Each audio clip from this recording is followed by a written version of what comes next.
जग और चटनी की शीशी अंदर छूट गई थी। ट्रे रखकर शिव दौड़कर दोनों चीज़ें ले आया। सब कुछ एकदम स्वाभाविक ढंग से ही हो रहा था। जब से सविता ससुराल गई है, बच्चे इसी तरह माँ का हाथ बटा लेते हैं। पर पता नहीं क्यों आज मुझे यह सब अच्छा नहीं लगा। थोड़ा तो सब्र किया होता इन लोगों ने। मैं भी तो देखती, मीतू नाम की यह लड़की कितना अदब कायदा जानती है। घर की बहू बनकर आ रही है। यह तो हुआ नहीं कि खुद चलकर किचन तक आती, झूठ मूठ ही सही मदद के लिए पूछती। बस लाट साहब की तरह बैठी हैं। लड़के बेचारे बैरों की तरह दौड़ धूप रहे हैं। नाश्ते के लिए गरम समोसे बना लिए थे, सूजी के लड्डू और घर का बना चिवड़ा भी साथ था। जनता ने नाश्ते का सरंजाम देखा और खुश हो गई। हाय माँ, आपने यह सब घर पर बनाया है? मीता किलक कर बोली। मैं तो बिलीव नहीं कर सकती, रोज इतना रिच नाश्ता देती हैं आप। तभी आपके दोनों सुपुत्र मोटूमल हो रहे हैं। हमें नज़र मत लगाओ, ध्रुव ने टोका। माँ की जीवन भर की साधना है हमारे पीछे। जानती है मीता जी, शिव ने कृत्रिम गंभीरता ओढ़कर कहा, माँ ने हमको खिला पिलाकर ऐसा तैयार कर दिया है कि अब कैसी ही कर्कश बीवी मिले हम निपट लेंगे, मैदान छोड़कर भागेंगे नहीं। कमरा एक बार फिर हंसी में डूब गया। मुझे लेकिन बड़ा ताव आ रहा था। मेरे बच्चों को मोटूमल कहने का हक इसे किसने दिया? अभी तो घर में आई भी नहीं और रोब झाड़ने लगी। वाह, यह भी कोई बात हुई? तुम्हारे माँ बाप ने तुम्हें नहीं खिलाया तो हम क्या करें? तुम अपने राज में डबल रोटी खिला खिलाकर उसे दुबला कर लेना बस। चलूँ माँ? मैंने अपनी तंद्रा से चौंक कर देखा। सब लोग उठ खड़े हो गए थे। मीता नमस्ते कर रही थी। गेट तक छोड़कर हम लोग लौट आए। ध्रुव उसे घर तक छोड़ने चला गया। पहली बार आई थी, बच्चों के पापा घर में आते ही शुरू हो गए। जिस तिस को तुम नेक बांटती फिरती हो, उसे यूं ही खाली हाथ भेज दिया। मैंने कोई जवाब नहीं दिया। खाली प्लेट प्याले समेटकर रसोई में चली आई। पहली बार आई थी तो कोई क्या करे? रीति रिवाज का ठेका क्या हमने ही ले रखा है? वाकया एक बार झुककर पैर नहीं छू सकती थी? एकदम ही अंग्रेज बनी जा रही थी। सारी शाम मैं रसोई में ही बनी रही। मुझे मालूम था मेरी प्रतिक्रिया जानने को सब उत्सुक हैं, पर मैंने किसी को हवा नहीं लगने दी। शिव तक एक दो बार आकर मंडरा गया, पर मैं व्यस्त होने का दिखावा करती रही। रात खाने की मेज़ पर भी एक अव्यक्त तनाव था। बच्चों के पापा ने एक दो चुटकुले सुनाकर उसे तोड़ने की कोशिश भी की, पर बात कुछ बनी नहीं। खाने के बाद भी काम कहाँ ख़त्म होता है। सारे दरवाजे खिड़कियाँ मुझी को देखनी होती हैं, घर भर की बत्तियाँ बुझानी होती हैं, टंकी में पाइप छोड़ना होता है, दूध दही के बर्तनों को जाली की अलमारियों में रखना होता है, आंगन में सूखते कपड़े उतारना होता है। एक एक काम निपटाती जा रही थी कि देखा, ध्रुव पास आकर खड़ा हो गया। माँ, उसने कांपते हुए स्वर में पुकारा। क्या है? तौलिए को तहाते हुए मैंने पूछा। तुम्हें मीता कैसी लगी? मेरे लगने का क्या है, तुम्हें पसंद आनी चाहिए बस। नो मम्मा, तुम्हारी पसंद बहुत ज़रूरी है, तुम्हारी और पापा की। शाम से मन में जो अंधड़ उठ रहा था ध्रुव के प्रश्न से तीव्र हो उठा। तुमने जवाब नहीं दिया माँ। अच्छा, यह बताओ, क्या उसे पता था कि तुम उसे कहाँ ले जा रहे हो? मैंने प्रति प्रश्न किया। हाँ, क्यों? तो क्या वह ढंग के कपड़े पहनकर नहीं आ सकती थी? कम से कम तुम उसे। मैंने कहा था माँ। फिर? वह बोली, मैं जैसी हूँ वैसी ही उन्हें देख लेने दो, बेकार नाटक करने से फ़ायदा। कपड़े को छोड़ो, वैसे कैसी लगी बताओ? ध्रुव इतनी अजीज़ी से पूछ रहा था कि इसका दिल दुखाने ना बना। अच्छी है, मैंने अनमने ढंग से कहा और बात समाप्त कर दी। वरना सच तो यह था कि मैंने मीता को ठीक से देखा ही नहीं था। पहली ही नज़र में उसका हुलिया देखा और मन खट्टा हो गया था। बहू को लेकर मन में कितनी कोमल कल्पनाएं थीं, सब राख हो गई थी। गुस्सा तो अपने लड़के पर आ रहा था। प्रेम करते समय इन लोगों की अक्ल क्या घास चरने चली जाती है। कैसे प्यारे प्यारे रिश्ते आ रहे थे, पर तकदीर में तो सर्कस सुंदरी लिखी थी ना। एक उआस भर कर रह गई मैं। एक बार हम लोगों की स्वीकृति की मुहर लगने भर की देर थी, फिर तो सारे काम फटाफट और कायदे से होते चले गए। मीता के पिताजी स्वयं घर आए और उन्होंने औपचारिक रूप से रिश्ते की पहल की। मीता को अपनी बहू बना लेने के लिए करबद्ध निवेदन किया। उन्होंने बताया कि पत्नी की मृत्यु के बाद उनके बच्चे अक्सर हॉस्टल में ही पले बढ़े हैं। वे भी हमेशा टूर पर ही बने रहे। 2 साल पहले लड़के की शादी हुई है, तब से घर कुछ आकार ग्रहण करने लगा है। हॉस्टल में रहने के कारण मीतू काफ़ी कुछ सीखने से वंचित रह गई है। वे तो डर रहे थे, पर ध्रुव ने उन्हें आश्वस्त किया है कि माँ बहुत सहनशील और स्नेहमयी है, वे उसे अपने अनुसार ढाल लेंगी। उत्तर में ध्रुव के पापा ने भी उन्हें आश्वस्त किया, कहा कि हम लोग इतने दकियानुसी नहीं हैं कि एक आर्किटेक्ट लड़की में 16वीं सदी की बहू तलाशे। इस प्रकार बहुत ही सौजन्यपूर्ण वातावरण में परिचय का पहला दौर समाप्त हुआ। फिर धूमधाम से सगाई हुई। दोनों पक्षों ने जी खोल कर खर्च किया। दान दहेज तो कुछ लेना था नहीं। लेन देन की कड़वाहट भरी चर्चा से बच गए हम लोग। फिर भी मैंने सबकी नज़र बचाकर समधी जी के हाथ में एक लिस्ट थमा दी थी। पहले बेटे की शादी थी। नाते रिश्तेदार के नेक तो मिलने ही चाहिए थे। अपनी बेटी को तो लोग देते ही हैं, जिंदगी भर यह देना समाप्त ही नहीं होता, पर बाकी लोगों को मौका तो सिर्फ शादी में ही आता है ना। एक लिस्ट मैंने ध्रुव को भी पकड़ाई थी। लिस्ट क्या थी? होने वाली बहू के लिए पूरी आचार संहिता थी। मीता अब शादी के बाद ही इस घर में आएगी। भविष्य में वह बाल नहीं कटवाएगी, हाथ में चूड़ियाँ डालने की आदत डालेगी, शादी में सिर ढकेगी, घर में मेहमान रहेंगे तब तक साड़ी पहनेगी, लोगों के सामने ध्रुव को नाम लेकर नहीं पुकारेगी। खूब लंबी सूची थी, बारीक से बारीक जो भी बात याद आती गई जोड़ दी थी। शिव ने तो उसका नाम 20 सूत्री कार्यक्रम रख दिया था। आते जाते ध्रुव को छेड़ देता, दादा भाई भाभी को कितने सूत्र रटा दिए। कभी कहता, भाभी से कहना फर्स्ट डिवीज़न ना आने से भी चलेगा, पर कम से कम पासिंग मार्क्स तो आने ही चाहिए। यह छेड़छाड़ सिर्फ मजाक के तौर पर नहीं होती थी, इसमें एक अव्यक्त आक्रोश भी था। माँ के कारण उन लोगों की इमेज एकदम पुराणपंथी हो गई थी। ध्रुव मुंह से तो कुछ नहीं कहता था, पर शिव के छेड़ने पर जैसी उदास हंसी हंस देता था, उससे यह स्पष्ट हो जाता था। आखिर एक दिन मैंने कह ही दिया, देखो शिव, ये मजाक उड़ाने वाली बात नहीं है। ये मत सोचो कि मैं अपने लिए कुछ कर रही हूँ। मेरी तो बस यही इच्छा है कि नई बहू की आते ही आलोचना ना शुरू हो जाए।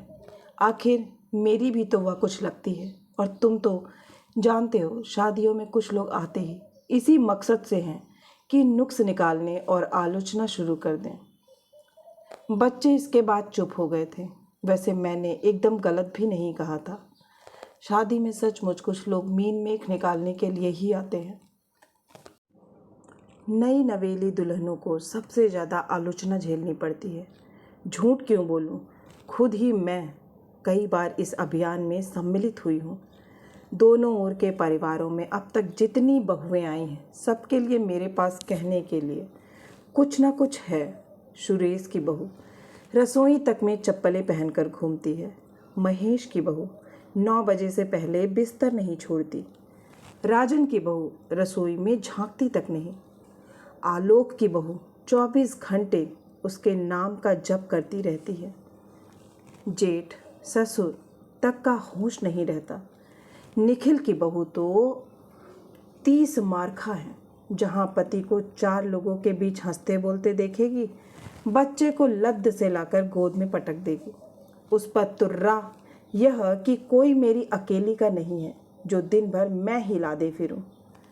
सुन सुनकर कान पक गए।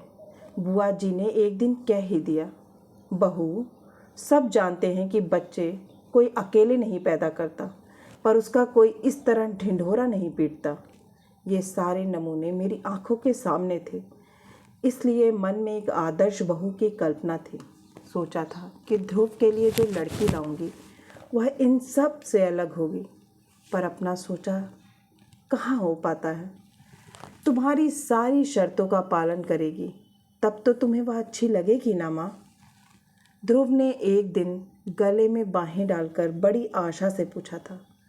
तब यही सोचकर संतोष कर लिया था कि लड़का आज भी मुझे कितना चाहता है।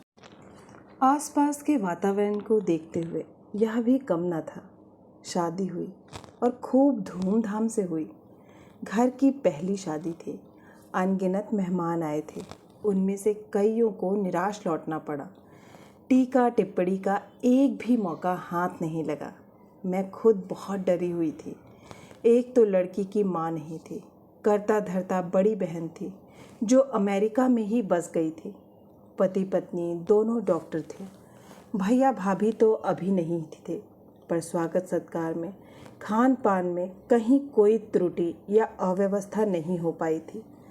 मीता के पापा तो बिछे जा रहे थे, पर बहन बहनोई, भैया भाभी, चाचा ताऊ सभी सौजन्य और विनम्रता की मूर्ति बने हुए थे। और जयमाला के समय जब मीता को देखा तो बस आंखें जुड़ा गई। अपना यह रूप लावण्य इतने दिनों तक उसने कहाँ छिपा रखा था। लाल सुर्ख बनारसी साड़ी में लिपटी वह किसी सलोनी गुड़िया सी लग रही थी। अंतर्जातीय विवाह को लेकर एक शूल था मन में, वह भी जाता रहा। इसी बात को लेकर ननद रानी कोसती रही हैं। अब सर उठाकर सबके सामने कह सकूंगी, भाई, हमने तो लड़की का रूप गुण देखा था, विद्या बुद्धि देखी और घर परिवार देखा, बस जात पात को आजकल कौन ही पूछता है। 8-10 दिन घर में मेला सा लगा रहा। मीता जितने 2-4 दिन रही, ननदों के बीच दबी ढकी बैठी रही, उनके बच्चों का लाड दुलार करती रही, रिश्ते की सास और जिठानियों की मान मुनाहर करती रही। सभी लोग प्रसन्न थे और जाते समय हर कोई मुझे बधाई देता हुआ गया। शादी के बाद दोनों 7-10 दिन के लिए मसूरी घूमने चले गए थे। उनके लौटने तक मैंने सविता को रोक लिया था। सोचा ननद भौजाई थोड़े दिन साथ रह लेंगी। दूसरे दिन सुबह सुबह मैं रसोई में व्यस्त थी कि सविता पास आकर फुसफुसाई, माँ, बहू रानी को तो देखो। देखा, बड़े बड़े पीले फूलों वाली मैक्सी पहनकर वह मेज पर प्लेटें लगा रही थी और मैं और सविता दोनों एक दूसरे का मुंह ताक रहे थे। इस बात को कौन उठाए और कैसे। मैं तो आजकल लड़कों से खौफ खाने लगी थी, पर सविता तो उन दोनों को घास नहीं डालती थी। दंदनाती हुई बाहर चली गई और बोली, मीता रानी, आज ये कौन सी ड्रेस निकाल ली? घर की ड्रेस है दीदी। फिर सविता की प्रार्थनात्मक दृष्टि को समझते हुए बोली, माँ का ऑर्डर था कि मेहमानों के सामने साड़ी पहननी होगी, इसलिए इतने दिन पहनती रही, पर इतना बंधा बंधा लगता है उसमें, तो हमें मेहमानों में नहीं गिनती तुम? आप तो घर की हैं दीदी, दीदी हैं अपनी। और कोई वक्त होता तो मैं इसी बात पर निहाल हो जाती, पर इस समय समस्या जरा नाजुक थी। मैंने आगे बढ़कर कहा, बेटे, घर में जब तब कोई आ निकलता है और लोग अक्सर तुम्हें देखने के लिए ही आते हैं, पर माँ, साड़ी पहनकर जरा भी कंफर्टेबल नहीं लगता। काम तो कर ही नहीं सकती मैं, बस गुड़िया की तरह सजने संवरने के ही दिन हैं। काम करने की तो ज़िंदगी पड़ी है और अभी तो मैं बैठी हूँ, ठीक है, लेकिन माँ, ऑफिस में तो साड़ी पहनकर जाना ज़रूरी नहीं है ना। मुझसे तो गाड़ी चलाते ना बनेगा। गाड़ी का मतलब लूना। ये भी एक शूल था मन में। शादी के सामान के साथ लूना देखकर मेरी भाभी फिच से हंस दी थी। वाह ध्रुव जी, सीधेपन की हद कर दी आपने। आजकल बजाज सुपर से नीचे कोई बात नहीं करता, आप कम से कम। मामी जी, ध्रुव बात काट कर बोला, यह मेरी नहीं, मीता की गाड़ी है। मेरे पास तो अपनी प्रिया है। मीता ने पापा से कहा था कि जेवर चाहे ना दें पर एक गाड़ी जरूर दें। यानी सब कुछ अपने आप ही तय हो गया था। मन इतना खट्टा हो गया था। स्कूटर ही लेते तो क्या हो जाता। प्रिया शिव के काम आ जाती। स्कूटर पर तो दोनों ही जा सकते थे। तब यह पहनने ओढ़ने का झंझट भी ना खड़ा होता। दफ्तर सलवार कमीज पहनकर जाया करना, मैंने फैसला सुना दिया। लेकिन बहू घर में आती है तो समस्या सिर्फ पहनने ओढ़ने की ही तो नहीं रहती। उसका घर भर में उन्मुक्त होकर घूमना, खिलखिलाना, दिन भर ध्रुव डार्लिंग की रट लगाना, शिव से छीना झपटी करना, भूख लगने पर नाश्ते के डिब्बे टटोलना, बात बात पर गले में झूल जाना, सब कुछ आंखों में खटकने लगता। बच्चों के पापा तक को उसने नहीं बख्शा था। सुबह वे पेपर पढ़ते तो उनकी कुर्सी के हत्थे पर बैठ कर ही पूरा पेपर पढ़ जाती। घर में रहती तब तक उनके आसपास मंडराया करती, पापा का जाप किए जाती, उन्हें इसरार कर करके खाना खिलाती, दवाई समय पर ना लेने के लिए डांटती। शाम को लौटती तो चाय का कप हाथ में लेकर सीधे बगिया में पहुंच जाती और छोटे से पीढ़े पर बैठकर उनसे बतियाती रहती। उस समय तो सचमुच मेरा खून जल जाता। घर में तो जो चल रहा था ठीक ही था, बाहर उसका प्रदर्शन करने की क्या ज़रूरत थी। आसपास के घरों में कई जोड़ी आंखें उस समय खिड़कियों पर टंग जाती थी। हैरत तो यह थी कि बच्चों को, उनके पापा को यह सब सहज स्वाभाविक लगता था। उनके माथे पर शिकन तक ना आती थी। उस दिन तो हद ही हो गई। रोज़ की तरह हम लोग दोपहर की चाय ले रहे थे। मीता आंधी की तरह घर में घुस आई। अरे आज इतनी जल्दी? पहले आप लोग आंखें बंद करिए प्लीज़। क्या बात है? पहले आंखें बंद करिए। और हमारे पलक झपकाते ही उसने दोनों के गालों में एक एक फूल माला डाल दी और तालियां बजाते हुए किलकने लगी। Many happy returns of the day. अरे बात क्या है? मैंने कहना चाहा और एकदम मुझे याद आ गया। आज 12 दिसंबर थी, हमारी शादी की सालगिरह। दूसरी दूसरी बातों में इतनी खो गई थी कि इसकी याद ही नहीं आई थी। मेरा चेहरा देखते ही मेरे गले में झूल गई। पकड़ी गई ना? आप लोगों ने सोचा होगा चुप्पी लगा जाएंगे तो सस्ते में छूट जाएंगे। ऐसा नहीं होगा। पापा जी 3-4 कड़कते नोट तैयार रखिए। हम लोगों की नीयत आज अच्छी नहीं है। तुम्हें कैसे पता चला बेटे? हमें तो याद ही नहीं रहा था, इन्होंने गद्द होते हुए पूछा। लंच के समय ध्रुव की डायरी उलट पलट रही थी, तब नज़र पड़ी। उसकी तो ऐसी खबर ली है मैंने। इतनी इम्पोर्टेंट चीज़ भूल गया? ध्रुव है कहाँ? मैंने पूछा। शिव को लेने कॉलेज गया है। हमने तड़ी मारी है तो उसे पढ़ने थोड़े ही देंगे। आज तो हंगामा होगा। थोड़ी देर में वे दोनों भी आ गए। फिर तीनों में मिलकर हम दोनों की आरती उतारी, पैर छुए और उपहार भी दिए। मेरे लिए प्योर सिल्क की साड़ी और पापा के लिए पुलोवर। उसी समय दोनों चीज़ों का उद्घाटन करना पड़ा। फिर अमेरिका से उपहार में मिले कैमरे से घर पर रंगीन तस्वीरें खींची गई। फिर सब लोग फेमस स्टूडियो गए। वहाँ एक ग्रुप फोटो के लिए मीता पारंपरिक बहू की वेशभूषा में सजी थी और मेरे पीछे खूब अच्छे से सिर ढककर खड़ी थी। शिव बार बार उसे छेड़ रहा था। फर्स्ट शो हम लोगों ने अंगूर देखी, फिर ब्लू डायमंड में खाना खाया, क्वालिटी में आइसक्रीम और बनारसी पान वाले के यहाँ का पान खाकर लौटे तो रात के 11 बज रहे थे। बेतरह थक गई थी मैं, पर यह थकान भी कितनी मीठी थी। बाप रे, थक गई मैं तो। इन लोगों ने सचमुच एक हंगामा कर डाला। अब इतनी उछल कूद के लायक थोड़े ही रह गए हैं हम। रात मैंने हंसते हुए कहा, पर देखा ये चुप है और आग्नेय दृष्टि से मुझे घूर रहे हैं। क्या हुआ? मैंने घबरा कर पूछा। वह लड़की बेचारी माँ माँ कहकर मरी जाती है, और तुम? क्यों? मैंने क्या किया है? मैंने खींच कर कहा। मन में छाई खुशी भाप बनाकर उड़ने लगी थी।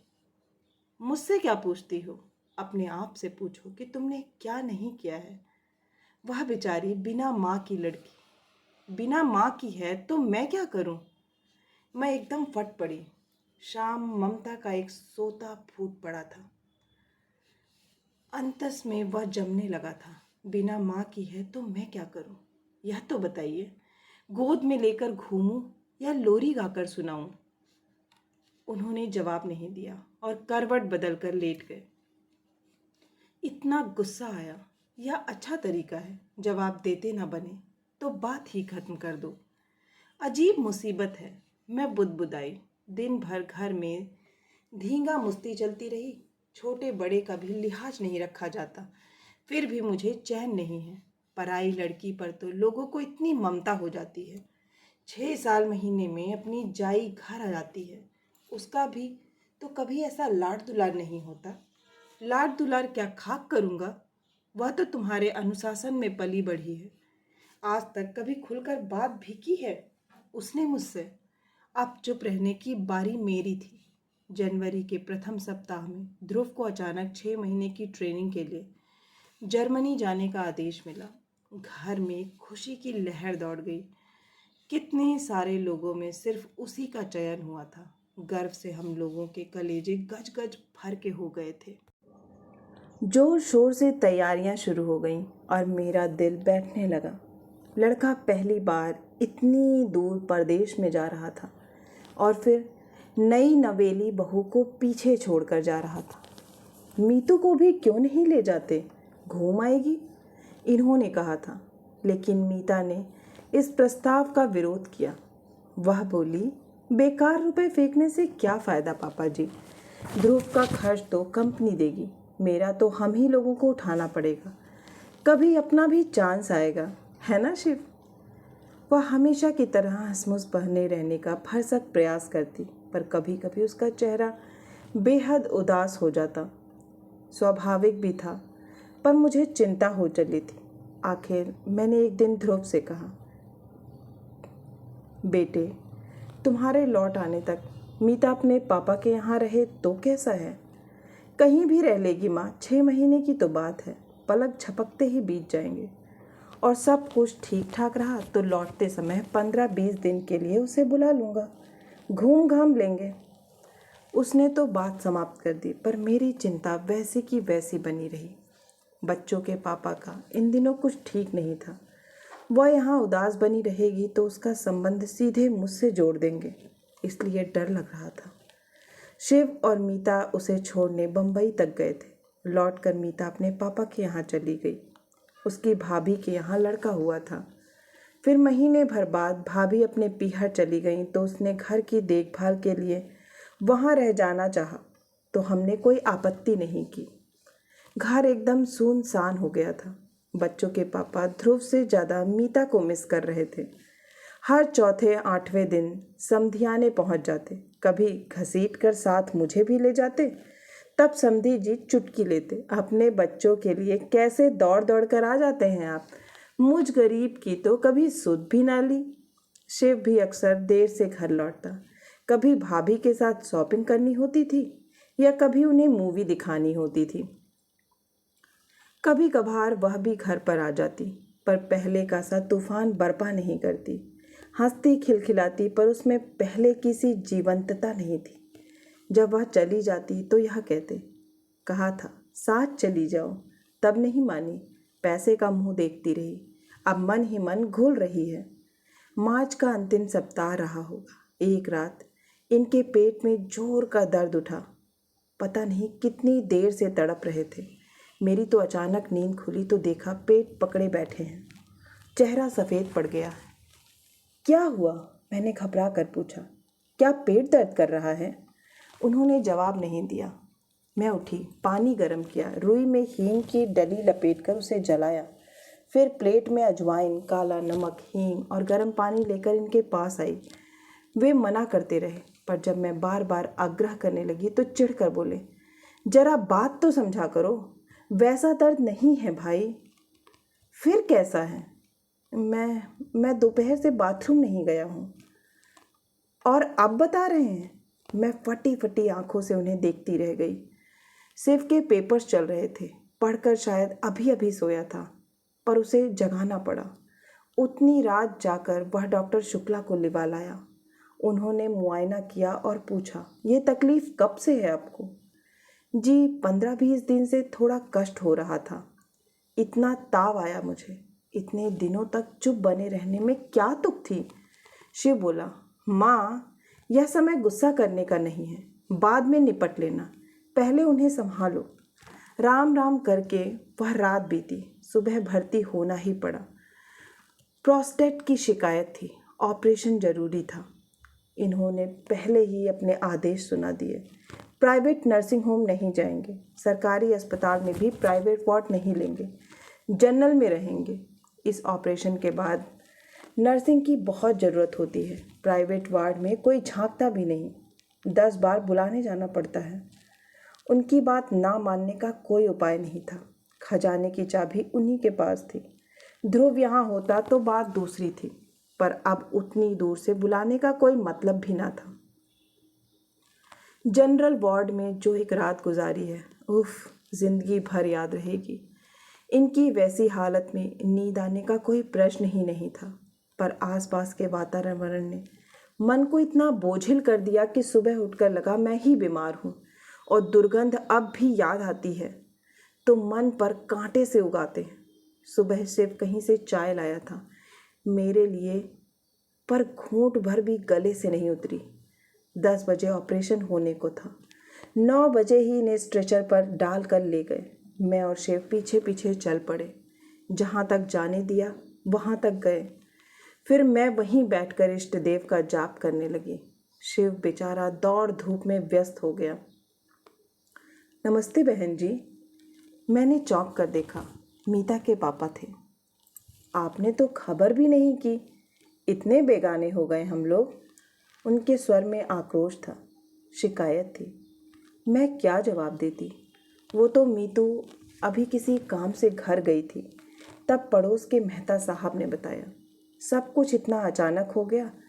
मैंने अपराधी स्वर में कहा। शिव बेचारा एकदम अकेला पड़ गया था।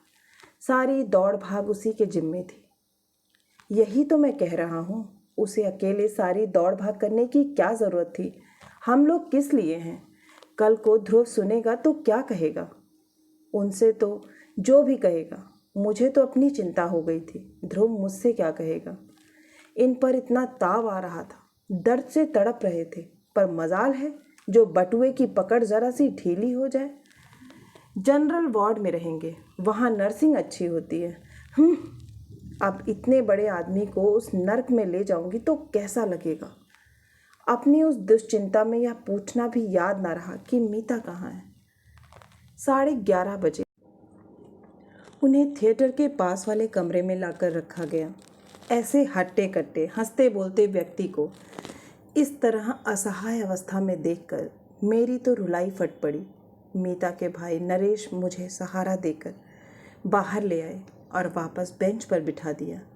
असहाय सी मैं वहाँ बैठी रही। 2 घंटे बाद उन्हें वार्ड में ले जाने की अनुमति मिली।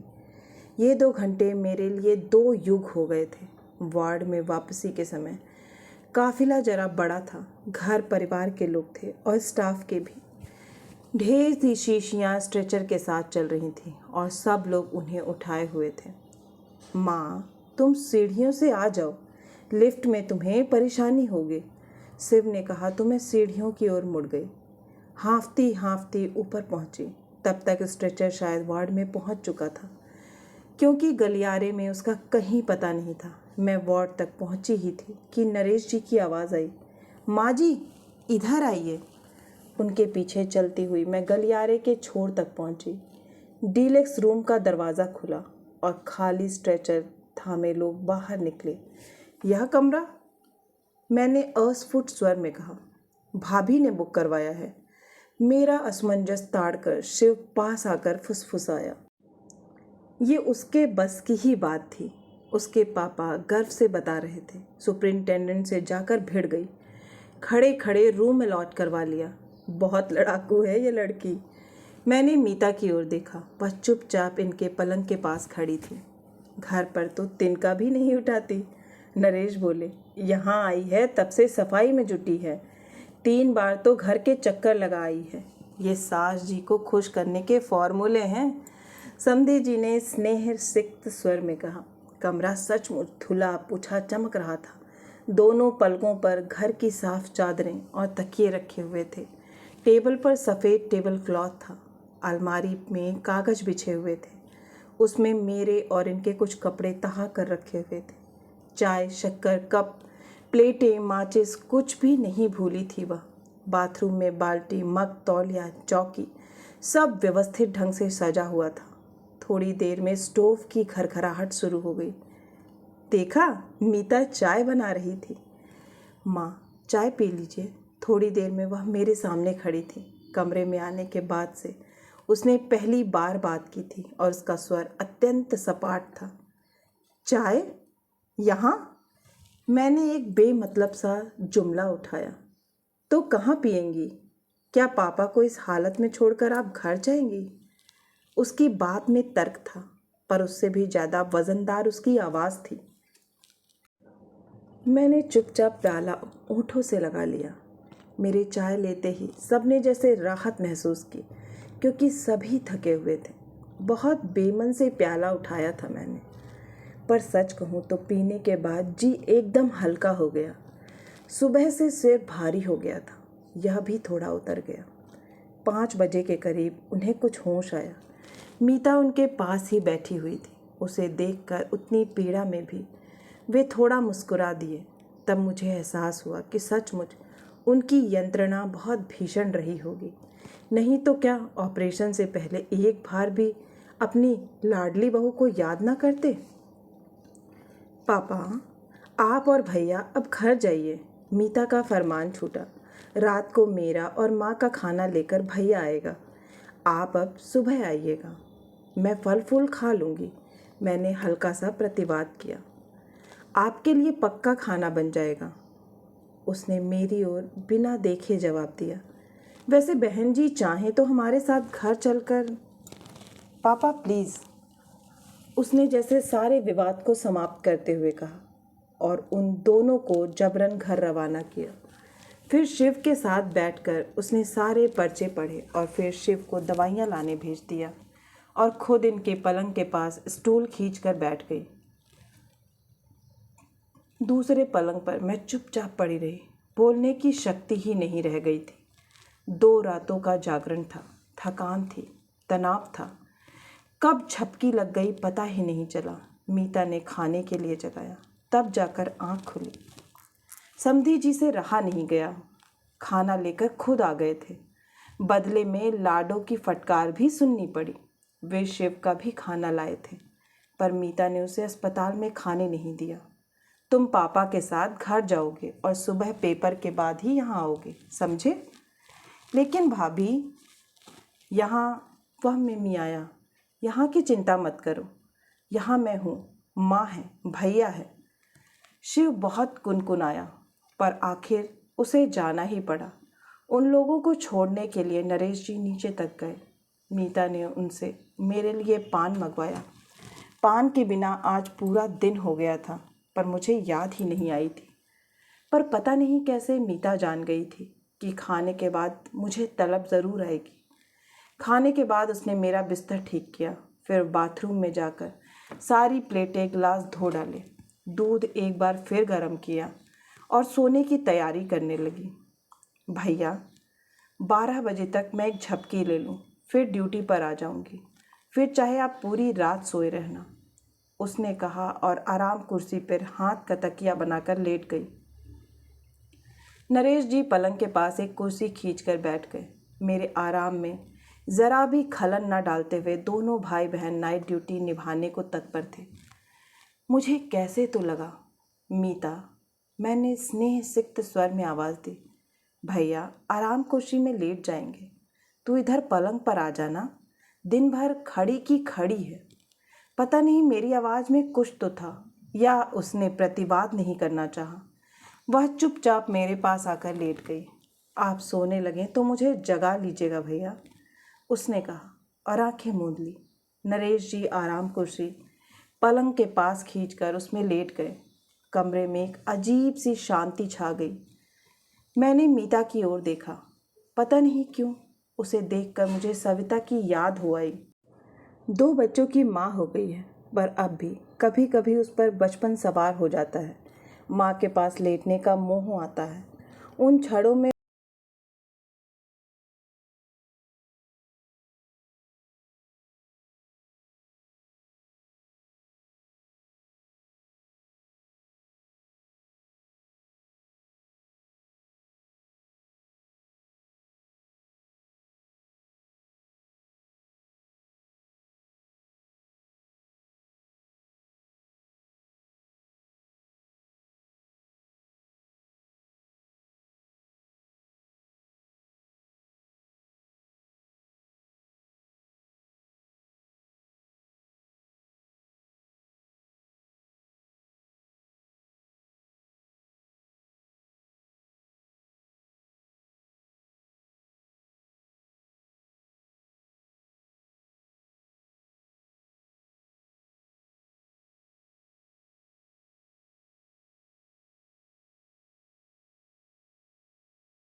चैनल से जुड़ना ना भूलें और चैनल को सब्सक्राइब करें। फिर मिलती हूँ एक नई कहानी या कविता के साथ। तब तक के लिए आप सभी का सुनने के लिए बहुत बहुत धन्यवाद।